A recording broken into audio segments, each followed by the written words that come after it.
স্ত্রীরা যদি স্বামীর সঙ্গে এক বিছানায় না ঘুমায় বা সম্পর্ক তৈরি করতে চান না, তাহলে কেন তাদের জীবনে দুঃখের কারণ হয় এবং কেন তারা পরে আফসোস করেন? প্রাচীনকালে একসময় দেবর্ষি নারদ নারায়ণ নারায়ণ জপ করতে করতে পৃথিবী ভ্রমণ করছিলেন।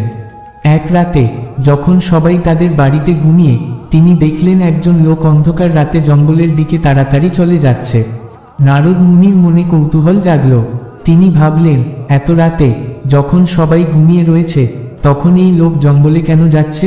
এই প্রশ্নের উত্তর খুঁজতে তিনি আকাশপথে লোকটির পিছু নিলেন। কিছুক্ষণ পরে সেই লোকটি একটি জঙ্গলের মধ্যে একটি ছোট্ট কুঁড়েঘরের সামনে পৌঁছাল। সেখানে এক সুন্দরী মহিলা দাঁড়িয়ে ছিল। মহিলাটি লোকটিকে দেখে বলল, স্বামী, আমি অনেকক্ষণ ধরে তোমার জন্য অপেক্ষা করছিলাম। এত দেরি করলে কেন? লোকটি উত্তরে বলল, প্রিয়তমা, আমার স্ত্রী আজ রাতে দেরি করে ঘুমিয়েছে, তাই তোমার কাছে আসতে দেরি হয়ে গেল। মহিলাটি বলল, কোনো ব্যাপার না, আমিও আমার স্বামীকে ঘুম পাড়াতে দেরি করেছিলাম, তবে আমি তোমার আগে এসে পৌঁছে গেছি। দেবর্ষি নারদ এই কথোপকথন শুনে অবাক হয়ে গেলেন। তিনি ভাবলেন, পৃথিবীর মানুষেরা বিবাহিত জীবন যাপন করছে, অথচ তারা তাদের জীবনসঙ্গীকে ঠকাচ্ছে। এমন আচরণ কি শোভনীয়? এমনকি তাদের মনে কোনো লজ্জাও নেই। তারা কি জানে না যে স্বামী বা স্ত্রীকে ধোঁকা দেওয়া এক মহাপাপ?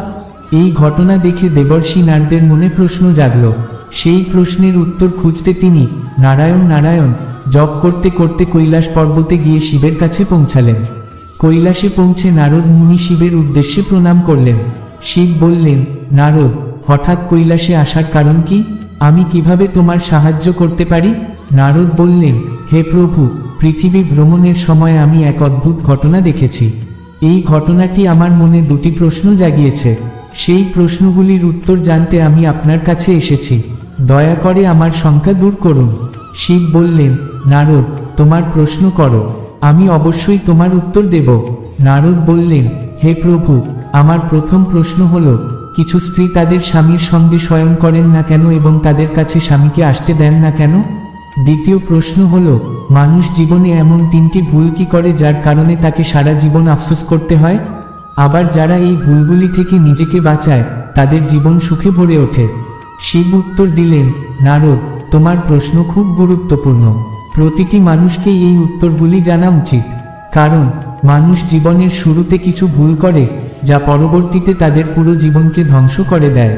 আমি তোমার প্রশ্নের উত্তর একটি গল্পের মাধ্যমে দেব, সেই গল্পটি মন দিয়ে শোনো। নারদ বললেন, হে প্রভু, দয়া করে সেই গল্পটি শুনান। আমি প্রতিজ্ঞা করছি, আমি এটি মন দিয়ে শুনব এবং বিশ্বের সকল মানুষের মধ্যে এটি প্রচার করব। একসময় এক সুন্দর শহরে একজন সাধারণ কৃষক বাস করত। সে খুব পরিশ্রমী ছিল এবং তার একমাত্র ছেলে সোহন ছিল। কৃষক তার জমিতে অনেক পরিশ্রম করত। তার ফসল খুব ভালো হতো এবং সে তা বিক্রি করে অনেক অর্থ উপার্জন করত। কৃষক তার ছেলে সোহনকে অত্যধিক ভালোবাসত এবং তাকে অযথা স্বাধীনতা দিয়েছিল। কিন্তু অতিরিক্ত স্বাধীনতা কখনো কখনো ক্ষতিকারক হতে পারে। সোহন খারাপ সঙ্গতে পড়ে জুয়া খেলতে শুরু করলো এবং মদ্যপান ও পতিতালয়ে যাওয়া শুরু করলো। একদিন কৃষক জানতে পারল যে তার ছেলে ভুল পথে যাচ্ছে। এতে সে অত্যন্ত চিন্তিত হয়ে পড়ল। সে ভাবল, যদি আমি সোহনের বিয়ে দিয়ে দিই, তাহলে হয়তো তার স্ত্রী তাকে সঠিক পথে নিয়ে আসবে। বিয়ের পর সোহন কিছুদিন ঠিক পথে চলল। তার স্ত্রী খুব সুন্দরী এবং গুণবতী ছিল, কিন্তু সোহন জুয়া খেলা ছাড়তে পারল না। একদিন সে তার সমস্ত সম্পত্তি জুয়ায় হারালো। তার স্ত্রী তাকে বলল, তুমি রাজ্যের রাজার কাছে যাও এবং কোনো কাজ খুঁজে বের করো, এভাবেই আমরা আমাদের জীবন চালাতে পারব। কিন্তু সোহনের কোনো দক্ষতা বা শিক্ষা ছিল না। সে কোনো কাজ করতে পারল না এবং সম্পূর্ণরূপে দুঃখে ভেঙে পড়ল। সোহন দারিদ্র্যের কারণে হতাশাগ্রস্ত হয়ে পড়েছিল। একদিন সে তার স্ত্রীকে তার শারীরিক চাহিদা পূরণের জন্য বলল। তার স্ত্রী উত্তর দিল, এই বয়সে তুমি শুধু কাজের কথা ভাবো, জীবনধারণের জন্য তোমার পরিশ্রম প্রয়োজন। ভগবানের ভজনা কর এবং নিজের আত্মাকে শুদ্ধ কর। সোহনের স্ত্রী বলল, তুমি জীবনে তিনটি বড় ভুল করেছ। প্রথমত, তুমি জীবনের শুরুতে কোনো ভালো শিক্ষা বা দক্ষতা অর্জন করনি। দ্বিতীয়ত, তুমি কাজকে এড়িয়ে চলেছ এবং সময় নষ্ট করেছ। তৃতীয়ত, তুমি খারাপ সঙ্গতে পড়ে নিজেকে ধ্বংস করেছ। এই তিনটি ভুল মানুষের জীবনকে ধ্বংস করে দেয়। স্ত্রী আরও বলল, এখন সময় এসেছে নিজেদের আত্মশুদ্ধি করার।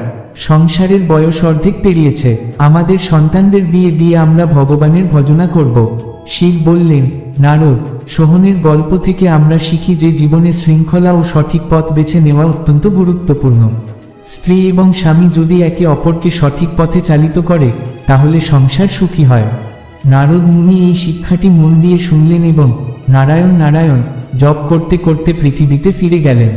যদি আজকের এই গল্পটি আপনাদের ভালো লেগে থাকে তবে অবশ্যই লাইক দিন, শেয়ার করুন এবং আমাদের চ্যানেলটি সাবস্ক্রাইব করুন, কারণ সামনে আসছে আরও রহস্যময় এবং অনুপ্রেরণামূলক গল্প। মা দুর্গার কাছে প্রার্থনা জানিয়ে আমি বিদায় নিচ্ছি। দেখা হবে।